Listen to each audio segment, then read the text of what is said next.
بسم اللہ الرحمن الرحیم۔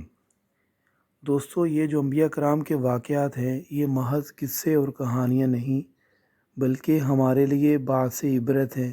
ہم ان کو سنیں اور اپنے ایمان کا محاسبہ کریں، اپنے اندر کی خامیوں کو ڈھونڈیں اور اپنے گناہوں پر اللہ تعالیٰ سے سچے دل سے توبہ کریں۔ حضرت ہود علیہ السلام قوم عاد سے تعلق رکھتے تھے۔ آپ علیہ السلام عاد ہی کے شریف اور نیک گھرانے میں پیدا ہوئے۔ حضرت ہود علیہ السلام اللہ کی طرف سے قوم عاد کو سچائی کا راستہ دکھانے کے لیے بھیجے گئے تھے۔ عاد کی قوم گمراہی میں مبتلا تھی۔ طرح طرح کے برے کام کرنا، ظلم زیادتی اور لوٹ مار کرنا ان کی عادت بن چکی تھی۔ خاص کر کمزور طبقہ ان کے ظلم اور زیادتی کا شکار تھا۔ غریب کاشتکاروں کی زمینیں اور ان میں پیدا ہونے والا اناج مار دھار کر چھین لیا جاتا اور انہیں فصلیں اگانے کی اجازت بھی نہ دیتے۔ اس لیے کمزور طبقہ بھوک اور افلاس میں اپنے دن گزارتا تھا۔ قوم عاد کا پیشہ کاشتکاری تھا۔ وہ زراعت کے طریقوں سے بھی اچھی طرح واقف تھے۔ اس کے علاوہ پہاڑوں کی چٹانیں کاٹ کر ان پتھروں سے مضبوط عمارتیں بناتے، پہاڑ کے غاروں میں بھی رہتے تھے، پتھروں سے شکار کرتے اور جانور کو آگ میں بھون کر کھاتے۔ عاد کے لوگ عیش و عشرت کی زندگی بسر کرتے تھے، لیکن غریب اور محتاجوں کا خیال نہیں رکھتے تھے۔ بھوکوں کو کھانا نہیں کھلاتے بلکہ ان کے پاس جو کچھ بھی کھانے کے لیے ہوتا چھین لیتے تھے۔ جو لوگ اللہ کو بھول کر پتھروں کو پوجتے ہیں ان کے دل رحم سے خالی ہوتے ہیں۔ عاد کی قوم بھی مورتیوں کو پوجتی تھی۔ عاد کی قوم کے لوگ ان کے آگے سجدہ کرتے اور ان سے مرادیں مانگتے۔ حضرت ہود علیہ السلام اللہ کے نبی تھے۔ وہ بت پرستی سے روکتے تھے، ظالموں کو ظلم کرنے سے روکتے، ایک اللہ کی طرف بلاتے۔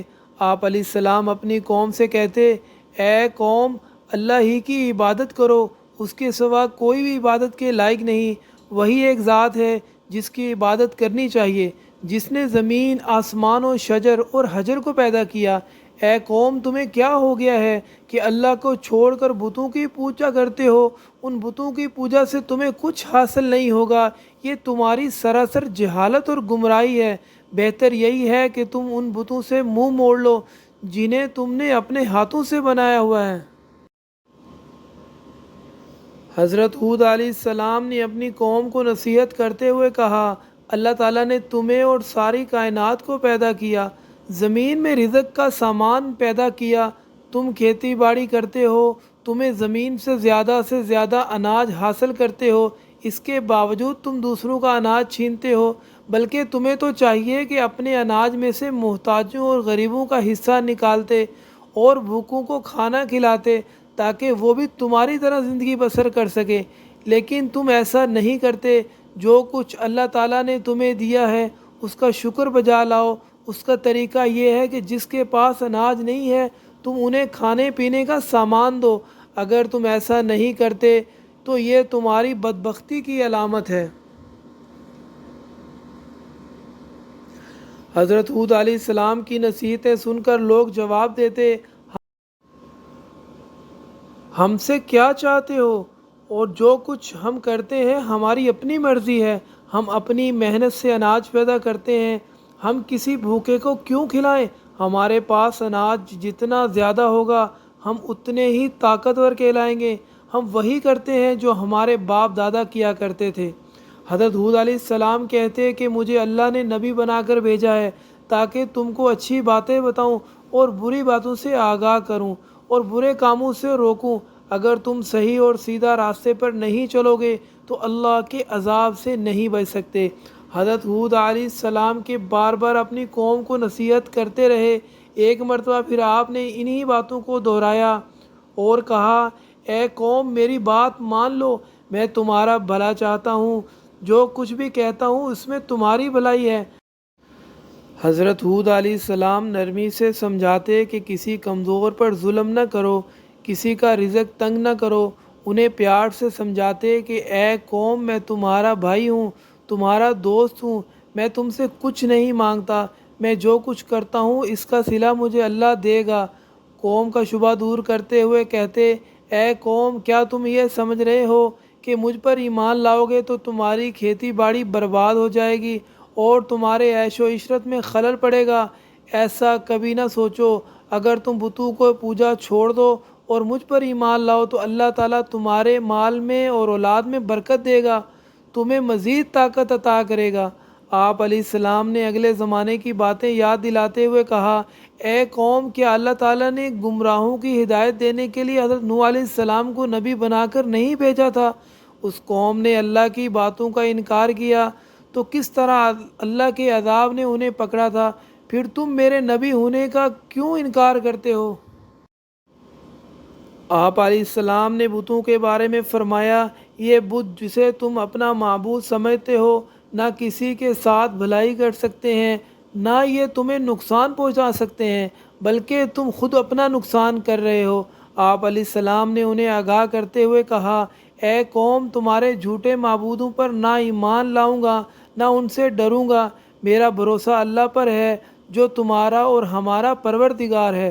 قوم عاد کے لوگ برابر نصیحتیں سنتے مگر کوئی توجہ نہیں دیتا تھا، ایک کان سے سنتے اور دوسرے کان سے اڑا دیتے۔ ایک روز قوم عاد کے لوگوں نے حضرت ہود علیہ السلام سے پوچھا کہ تم بار بار نبی ہونے کا دعویٰ کرتے ہو، اس کی دلیل تمہارے پاس ہے؟ اگر ہے تو ہمیں دکھاؤ، ہم دیکھنا اور سننا چاہتے ہیں۔ بغیر دلیل دیکھے ہم اپنے معبودوں کو نہیں چھوڑیں گے۔ اور یہ بھی بتاؤ، جس عذاب کی بات کرتے ہو، ہمیں ڈرا رہے ہو، وہ عذاب کب آنے والا ہے؟ حضرت ہود علیہ السلام نے جواب دیا کہ تم مجھ سے سوال کرتے ہو کہ عذاب کب آنے والا ہے، یہ تو اللہ ہی بہتر جانتا ہے، میں تو صرف اللہ کا پیغام پہنچانے والا ہوں اور آنے والے عذاب سے خبردار کرنے والا ہوں۔ ان تمام کوششوں کے باوجود گمراہ قوم راہ راست پر نہ آئی، اللہ کے غضب نے جوش مارا اور عذاب کے آثار پیدا ہونے لگے، بارشیں نہیں ہوئی، پانی کی قلت ہو گئی، خشکی سے زمین سوکھنے لگی، کنویں خشک ہونے لگے، کھیتوں میں پانی کے لیے بھی پانی نہیں تھا، درخت پودوں کی ہریالی ماند ہونے لگی، پھول مرجھانے لگے۔ قوم عاد پانی کے لیے ترس رہی تھی، پانی کا ایک قطرہ بھی میسر نہیں تھا۔ حضرت ہود علیہ السلام نے اپنی قوم سے کہا، اے قوم، اپنے رب سے گناہ بخشواؤ اور پھر رجوع کرو تاکہ اللہ تعالیٰ بارش برسائے۔ نافرمان لوگوں نے کہا، ہم اپنے گناہ نہیں بخشوائیں گے اور تمہارے کو رسول بھی نہیں مانیں گے۔ لوگ بارش کے لیے ہر وقت آسمان کی طرف دیکھتے رہے، شاید کہیں سے بادل آ جائے اور بارش برسائے۔ ایک روز ایسا ہی ہوا، بادل کا ایک ٹکڑا نظر آ گیا، لوگ دیکھ کر بہت خوش ہوئے کہ اب بارش ہوگی۔ حضرت ہود علیہ السلام نے فرمایا، جو تم دیکھ رہے ہو یہ برسنے والا بادل نہیں ہے، یہ بادل نہیں بلکہ اللہ کا عذاب ہے۔ جس عذاب کی میں خبر دیتا تھا اس کا وقت آن پہنچا، جو کچھ بھی مجھے کہنا تھا میں کہہ چکا۔ جو لوگ حضرت ہود علیہ السلام پر ایمان لا چکے تھے ان کے بارے میں حضرت ہود علیہ السلام سے اللہ نے فرمایا کہ جو لوگ ایمان لائے ہیں ان کو اپنے ساتھ لے کر کسی محفوظ مقام کی طرف چلے جاؤ۔ چنانچہ حضرت ہود علیہ السلام ایمان والوں کے ساتھ لے کر نکل گئے۔ شہر میں اب کوئی بھی ایماندار نہیں رہا۔ لوگوں نے دیکھا آسمان پر بادل کے ٹکڑے تیر رہے ہیں، ہوائیں چلنی شروع ہو گئیں۔ ہوا میں اتنی تیزی تھی کہ پہلے نہ کسی کان نے سنا نہ کسی نے دیکھا۔ دیکھتے ہی دیکھتے آندھی چلنے لگی، یہاں تک کہ اپنا ہاتھ بھی سجائی نہیں دیتا تھا۔ ہر طرف مٹی اور دھول اڑ رہی تھی، بڑے بڑے درخت جڑ سے اکھڑنے لگے، ہر طرف اندھیرا چھا گیا، ہر شے ہوا میں اڑنے لگی، آدمی بھی نہیں ٹھہر سکتا تھا نہ بیٹھ سکتا تھا۔ ہوا کے زور سے بڑی بڑی مضبوط عمارتیں بھی گر گئی، ہر طرف چیخو پکار کی آوازیں ہواؤں کے شور میں دب کر رہ گئیں۔ قوم عاد کو اپنے مضبوط مکانوں پر بڑا ناز تھا، یہ تمام مکانات زمین بوس ہو گئے، زمین پر کچھ بھی نہیں بچا۔ یہ آندھی 8 دن اور 7 راتیں رہی، جب آندھی تھمی تو لاشوں کا پتہ بھی نہیں تھا۔ عاد کی قوم نے غرور اور تکبر کیا اور اللہ تعالیٰ کی باتوں کو چھوڑ کر بتوں کو ماننے لگے اور انہی سے مرادیں مانگا کرتے تھے، نبی کی باتوں کا انکار کیا۔ جب عذاب کے دن قریب آنے لگے تو اللہ تعالیٰ نے نیک لوگوں کو بچا لیا، گمراہوں کو عبرتناک سزا ملی۔ آج کی قوم کا صرف کتابوں میں ذکر پایا جاتا ہے۔ تباہ شدہ کھنڈرات آج بھی درس عبرت دینے کے لیے زمین پر دیکھے جا سکتے ہیں۔ حضرت ہود علیہ السلام کا مقبرہ حضر موت میں مقلا سے 90 میل شمال کی جانب ہے۔ اس کے چاروں طرف کھنڈرات اور کتبے کثرت سے بکھرے پڑے ہیں۔ لوگ ہر سال رجب کے مہینے میں اس مقبرے کی زیارت کرتے ہیں۔ دوستو ویڈیو کو لائک کریں۔ اگر آپ ہمارے چینل پر نئے ہیں تو ہمارے چینل کو سبسکرائب کریں۔